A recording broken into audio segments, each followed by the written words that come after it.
Sementara itu, saudara, harga ayam potong di Pasar Kampung Baru Banda Aceh mengalami kenaikan harga.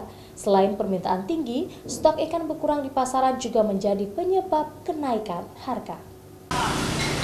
Harga ayam potong alami kenaikan harga hingga Rp10.000 per ekornya.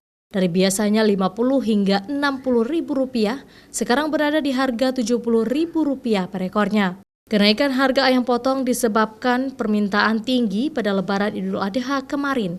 Selain itu, ikan di pasaran menipis karena banyaknya nelayan yang tidak melaut karena cuaca buruk gelombang tinggi.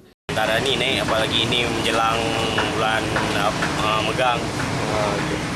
Untuk pasar sendiri sepi nggak Bang gara-gara harga ayam naik? Sepi juga, kadang-kadang ramai, kadang-kadang sepi.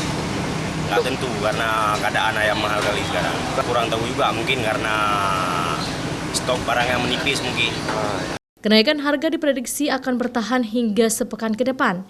Biasanya harga akan turun ketika harga ayam yang dibeli oleh pedagang dari peternak mengalami penurunan harga kembali. Syahril, Kompas TV, Banda Aceh.